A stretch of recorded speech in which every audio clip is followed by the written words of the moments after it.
সম্মানিত ভিউয়ার্স, আসসালামু আলাইকুম। 69 পৃষ্ঠার পক্ষ থেকে সকলকে জানাই আন্তরিক শুভেচ্ছা ও অভিনন্দন।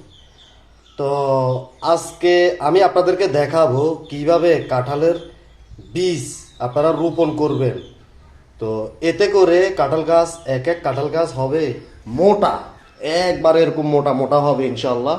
তো প্রথম আমরা এই কাঁঠাল গাছের এই বিচিগুলার মানে কাঁঠালের বিচিগুলারে আমরা এই ক্যান্ডা আনবো, ঠিক আছে? তো ক্যান্ডা আনতে হলে আপনারা এরকম মোটা জাতীয় একটা তাওয়াল বা নিবেন, নিয়ে ভিজাই নিবেন, ঠিক আছে? ভিজে নেওয়ার পর আপনি এই কোনো এক জায়গায় এভাবে মেলবেন প্রথম, ঠিক আছে?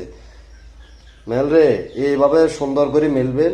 মেলি তো এখান থেকে বীজ যেগুলো ভালো এগুলা বাছি বাছি নেবেন, ঠিক আছে? নিয়ে এখানে রাখবেন, এই যে এখানে রাখবেন। আমি রাখতেছি একটা 12টা, আমরা 12টা বিচি নিলাম, ঠিক আছে? তো এই আমি এটারে এভাবে পেঁচাবেন, ঠিক আছে? এভাবে পেঁচাবেন, এভাবে পেঁচাবেন। পেঁচানোর পর সুন্দর করে এমন এক জায়গায় ধুয়ে দিবেন। 4-5 দিন লাগবে না, 2 দিন। 2 দিন হয়ে গেলে এগুলার ওই কোপাল আছে না, মানে এটা ফাড়ি ক্যান্ডা চলে আসবে, ঠিক আছে? আমরা আবার চলে আসলাম। তো এরকম মাঝে মাঝে এই ক্যান্ডার উপরে মানে এই বিচির উপরে এবার ফানি দিয়ে রাখবেন, ঠিক আছে? ফানি দিয়ে রাখবেন, এতে করে শুকিয়ে যাবে, ঠিক আছে? কোনো সমস্যা নাই, কারণ এগুলোর প্রচুর পরিমাণে তস থাকে বিচে। তো আমরা আজকে নিয়ে নেব, আমরা এই 2 দিন পর্যন্ত এখানে করেছি, কিরম শেলা জমে গেছে। তো আমরা 2 দিন পর্যন্ত এখানে রাখছি। 2 দিন রাখলে এগুলো ক্যান্ডা চলে আসে। তো আমরা এই পিরিচেটের মধ্যে নেবো।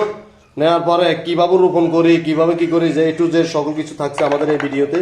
যারা আমার চ্যানেলে নতুন তারা চ্যানেলটি সাবস্ক্রাইব করে অবশ্যই পাশে থাকবেন।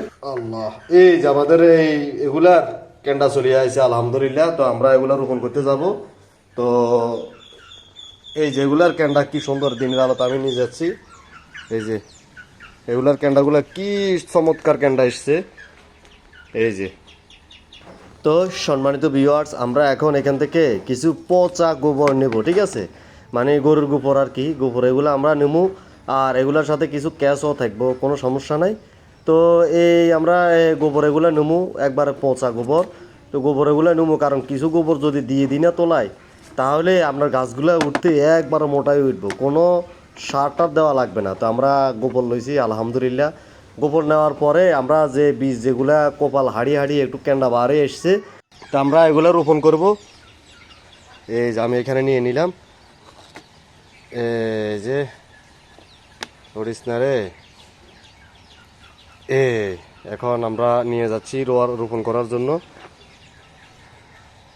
তো সম্মানিত ভিউয়ার্স, আমরা চলে আসলাম, আমরা এখানে রাখলাম। এই যে কাঁঠালের বিচিগুলো রাখলাম, কি সুন্দর দেখছেন, কি সুন্দর ক্যান্ডা আছে। তো আর এই যে এগুলো হচ্ছে গোবর, একদম পচা গোবর, ফ্রেশ। এগুলোর ভিতরে কেঁচো আছে, কেঁচো এগুলো থাকলে ভালো, ঠিক আছে? তো আমরা এগুলো কি করব, একবার মাপি মানে 2 হাত 2 হাত 2.5 হাত পর্যন্ত মানে ফাঁক করে করে করে করে এগুলো এখানে রোপণ করবো, ঠিক আছে? তো রোপণ করতে হলে আপনার একবার সুন্দর করে একবারে গর্ত করবেন নিচের দিকে, এই যে এইভাবে, এই যে এইভাবে একবারে সুন্দর করে গর্ত করবেন। এ ব্যাস, এই গর্তটা করবেন, কারণ এই গর্তটা করে এই শাকটা এভাবে উঠাবেন না।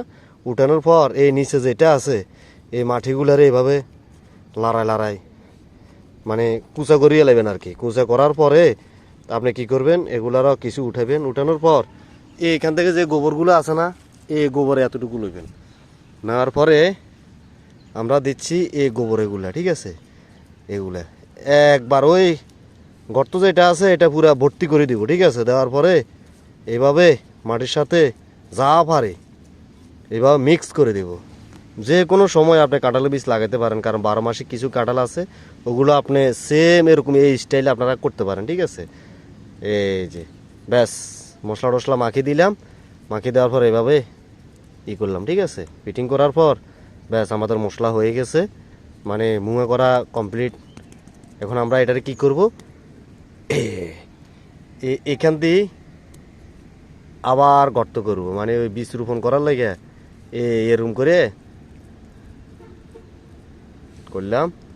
করার পরে চাকুটা সবাই তুই, ঠিক আছে? তো আমরা এই ক্যান্ডাটার নিচের দিকে দুমু, দেওয়ার পর সুন্দর করে শোয়াইয়া এভাবে চাপ দিয়ে দেবো, ঠিক আছে? এতটুকু থাকবো, এইটারে ঢেকে দেবো, ব্যাস আলহামদুলিল্লাহ কমপ্লিট হয়ে গেছে। এভাবে সমান করে দিবেন। তো এতে করে হয় কি, যখন এই হাঁস যেগুলো আছে না, এগুলো আপনার যখন ওই নিচে শিকড় যাবে তখন যাই এগুলা অনেক বলিষ্ঠ হয়ে উঠবো, অনেক মোটা হবে, এক এক গাছ এরকম মোটা মোটা হয়ে উঠবে ইনশাল্লাহ। তো এগুলাতেও প্রচুর কাঁঠাল ধরবে। তো সম্মানিত ভিউয়ার্স, আমাদের ভিডিও আজ এই পর্যন্তই। দেখা হবে, কথা হবে নেক্সট কোনো আপডেটে। সকলে ভালো থাকবেন, সুস্থ থাকবেন। আল্লাহ হাফেজ। আসসালামু আলাইকুম রহমতুল্লাহি ওয়া বারাকাতুহু।